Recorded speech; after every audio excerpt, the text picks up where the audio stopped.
Radical empathy, polychromatic compositions, and an artistic practice that weaves humans, animals, plants, and the elements into a luminous tapestry. Jeffrey Gibson's work embraces painting, sculpture, textiles, and performance. He was the first Indigenous artist to represent the United States at the Venice Biennale, and with a new show in Paris. He's in the studio to join us more. Jeffrey, welcome. Thank you. Thank you. Good morning. Now, these latest pieces are collected under the title Dedicated to the One I Love. It's the name of one particular piece, and I think also a nod to music there as well. It's not the first time you've used the word love in your exhibitions. Yeah. How's making art an expression of love or affection for you? Well, I think for me, there's this tremendous commitment, right, to developing a practice. I've been working now for 25 years, and I've been through every level of desperation and, financial insolvency.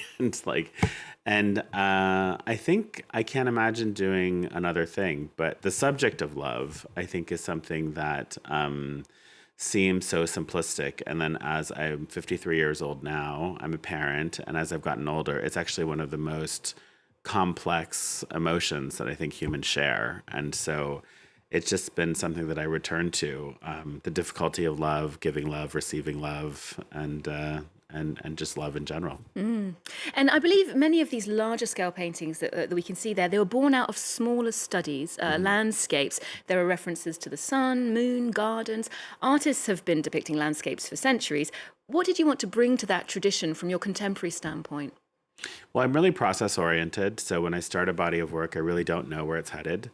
So I didn't know these were going to be landscapes. It was as I was actually making work, and I think, living in such a divisive time right now where I think people are feeling very unstable. And so I found myself really looking to the landscape for a sense of context, maybe also a place to kind of find solace, to feel some humility.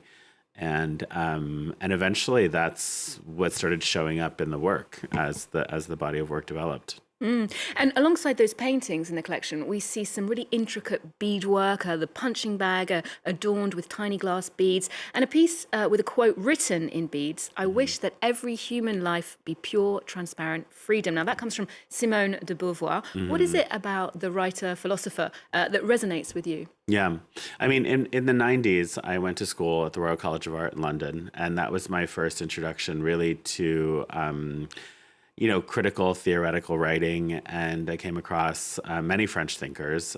Simone de Beauvoir was somebody, I think her book, The Second Sex, was the first book that I read. And of course, in the United States, that feels like such a precursor to the conversations that we would have over the next 25 years, 30 years.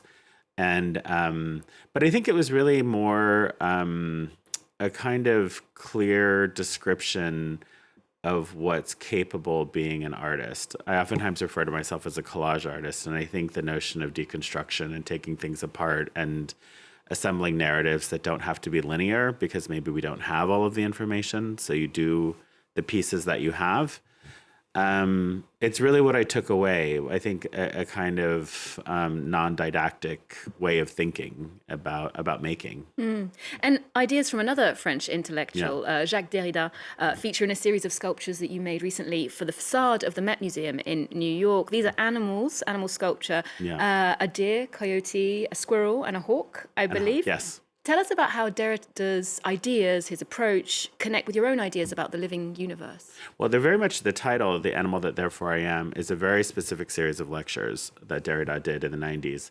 And what I think is so interesting is animals are oftentimes not really placed in an intellectual conversation, right, around culture. But in this case, he's really talking about how we have built a society that has not been accommodating to animals. So they're forced to live in our world.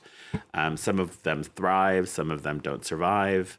But really, it's a lack of empathy and acknowledgement of other living beings that ultimately, in these lectures, he talks about leads to violence, it leads to war, it leads to a really extreme inequity within our society. And so I think for me, of course, my own personal identity, being Native American, being a gay man, I think ultimately just that understanding a broader one that I think to place myself within the species of animals, right? And to understand things as having their own autonomy, as having their own integrity, is a way of placing myself as well. And so that's really the message of wanting to include Derrida's thoughts in those sculptures. Inequity, of course, echoing Simone de Beauvoir Yeah. as well. And you mentioned as a Native American, you were the first Indigenous artist to represent the United States at the recent Venice Biennale, being Mississippi, Choctaw and Cherokee in terms of your family background. There was an effort from the organizers of the Biennale to shift the focus when it comes to shining a light on artists and practices that haven't had the attention they merited in the past. I was really interested to see that as part of that exhibition, The Space in Which to Place Me, your show in Venice, there was a series of red platforms, a pedestal that feels very symbolic. What did it mean to you? Well, we were coming out of probably more than a decade of certain monuments in the United States being taken down, right? So being taken down by activists and protests, and some by civic agreement that these monuments shouldn't continue. And I think I did a project at the Portland Art Museum where a number of these monuments had been taken down, and we did a photo project of Indigenous community members, and we posed them onto these pedestals. And I, as an artist, thought, what a wonderful place to put them. Like, these pedestals are here, we can use them. But I didn't realize how impactful and emotional it was for those people to be put on those pedestals and to be photographed. And I generally, when I work with the public, I try not to direct them. I try to offer them space to present themselves as they want to be seen. But I think seeing how meaningful it was to them, I began to just think about the pedestal as a space. When we think about monuments, oftentimes they're a moment that's fixed in time from a selected group of people and what they want to see. When, in my opinion, I think to create these collection of plinths, these traditional plinths, can be continually rotating. It can be continually relevant to whatever we're collectively going through at the moment. It's also meant to be a space of no judgment, meaning that I don't have to agree with you in order to give you the space to speak your voice. So it's really a space for people to say what they feel is important, and for that to be open to everyone equally. Yeah, a very organic performance element to Yeah. the work as well. And when you spoke to Arts24, when you were in Venice at the Biennale, you said you were a bit nervous about the upcoming election in which Donald Trump was named president. How does it feel almost a year into that administration living and working in the US? I mean, it's challenging right now. I think partially just because of how quickly everything is changing. So as much as, during my lifetime, we haven't necessarily seen, of course, when I was in college in the 90s, there was a lot of censorship issues happening. And so I think to see those censorship issues returning is something that's a bit of a shock. And I understand for me and for a lot of my peers, we have felt a great degree of progress. So suddenly for that to be called out and the censorship issues to be coming back, I think it's frightening because I do believe in democracy, and I do believe that it's more about civility. It's more about, for me, it's never been about trying to disallow or take somebody's voice away who maybe doesn't like me, doesn't agree with me. That's completely fine with me. But it's more about the civility of being able to facilitate a conversation that's useful.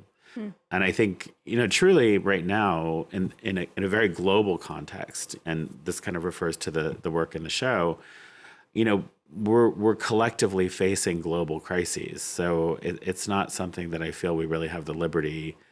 We shouldn't to be divisive in that way. I don't want to omit some of the best voices who could help be solving things, and finding resolution to things.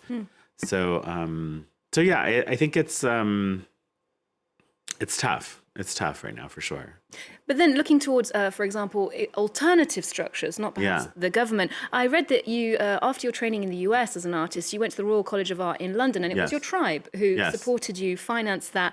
What did growing up within those sort of structures, having that notion of solidarity, support, teach you about societal organization, following your path as an artist? Well, that was very specific because the Chief Philip Martin, who was the chief of the Choctaw tribe at the time, I wanted to come to Mississippi and to teach art. And he told me, no. He said, this is not really the space for you. You need to be out in the world and, carry proudly that you're a Choctaw citizen. But really, I think what was interesting was that I also felt this desire to like financially repay. And in his mind, it was more the kind of visibility out in the world that was the repayment that kind of extends our world beyond the reservation, beyond the local communities in Mississippi, beyond the kind of, the way we think about the histories of those spaces. It feels like a real blessing to me, a very generous blessing for someone to teach me that the value isn't always about the actual money. It's sort of what is possible to do that impacts change in lots of different ways, and not just a kind of like one-to-one direct relationship. A very inspiring vision there, and I think he definitely made the right call. Jeffrey, thank you so much for joining us Thank today. you very much. I appreciate being here. We'll wrap up with more contemporary creation as Art Basel Paris comes to town. The fair's a marketplace for the most exciting work from more than 200 galleries representing artists from all over the world. Here's a glimpse inside its venue, Le Grand Palais, and do remember to check in with Arts24 next time. You can follow us on social media too. There's more news coming up just after this.